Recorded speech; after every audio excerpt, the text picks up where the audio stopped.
ఇవి scratch proof ఉంటాయండి? ఎస్ఎస్లో ఏంటంటే కనుక మనకి గీతలు అనేది పెడితే కనుక పడతాయి. పడతాయి, అదే దట్స్ వాట్. ఎందుకంటే ఉంటారు కదా లిఫ్ట్లో వచ్చేవాళ్ళు ఏదో ఒకటి పెట్టి గీకుతుంటారు కదా. కానీ ఎస్ఎస్ కున్న లుక్ ఎంఎస్లో అంతా ఉండదు. ఉండదు. కానీ ఎంఎస్ కూడా లుక్ వైజ్ బాగుంటుంది చేపించుకుంటే, కానీ పెయింట్ అనేది రిమూవ్ అవుతా ఉంటుంది. True true true. అయితే ఒకటి ఏంటంటే కొన్ని మ్యాట్ ఫినిషింగ్లో మనకు ఆ బాధ ఉండదు, ఎందుకంటే గీసిన అంత తొందరగా గీత పడదు. అవును. సో ఏదైనా ఎస్ఎస్ అయినా ఎంఎస్ అయినా మన దగ్గర కస్టమైజ్డ్ కావాల్సిన డిజైన్స్లో మన దగ్గర. అంటే సైట్ విజిట్కి అది ఎవరు పెడతారండి జనరల్గా? సైట్ విజిట్కి మా దగ్గర సైట్ ఇంజనీర్స్ ఉంటారు, వాళ్ళు విజిట్ చేస్తారు. ఇప్పుడు ఈ లిఫ్ట్ చూడండి, ఇప్పుడు మొత్తం స్ట్రక్చర్తో, అవును, మొత్తం ఐరన్ స్ట్రక్చర్తో. కస్టమర్ ప్లేస్లో వాల్స్ అనేవి లేవు, గోడలు లేవు. ఇప్పుడు మనకి 3 సైడ్ 9 ఇంచ్ వాల్, 4 పిల్లర్లు వేసుకోవాలి, అప్పుడు కానీ మనం లిఫ్ట్ అనేది ఇన్స్టాల్ చేయలేము.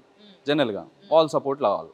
ఇప్పుడు ఏ వాల్ సపోర్ట్ లేకుండా మనం ఇట్లా ఫ్యాబ్రికేషన్తో ఇన్సైడ్ లిఫ్ట్ అయినా, ఇంటర్నల్ లిఫ్ట్ అయినా, అవుట్ సైడ్ లిఫ్ట్ అయినా, ఎక్స్టర్నల్ లిఫ్ట్ అయినా ఉన్న ప్లేస్లో, అక్కడ ఉన్న ప్లేస్లో మనం ఈ స్ట్రక్చర్తో నట్ అండ్ బోల్ట్ సిస్టమ్ అండి. మొత్తం ఇమీడియట్గా దీని ఫ్యాబ్రికేషన్ లేకుండా నట్ అండ్ బోల్ట్తో ఫిట్టింగ్ అయిపోతుంది, చాలా తొందరగా కూడా ఇన్స్టాలేషన్ అయిపోతుంది. స్ట్రక్చర్ తయారు చేసుకొని లిఫ్ట్ అనేది దీని లోపల ఇవ్వడం జరుగుతుంది. రైట్. దీన్ని మళ్ళీ కవరింగ్ వచ్చేసరికి పాలీగ్రానైట్ షీట్స్ ఉంటాయి, గ్లాస్తో కవరింగ్ ఉంటుంది, ఏసీపీ షీట్స్ ఉంటుంది. ఏసీపీ షీట్స్ అయితే కనుక ఎక్స్టర్నల్ లిఫ్ట్ ఇంటి బయట ఏదైతే పెడతామో ఏసీపీ షీట్తో కవరింగ్ చేస్తాం. ఇంటి లోపల ఏదైతే ఉంటుందో గ్లాస్తో కానీ పాలీగ్రానైట్ షీట్స్తో కానీ కవరింగ్ చేస్తాం. రైట్. క్లాడింగ్ చేస్తాం.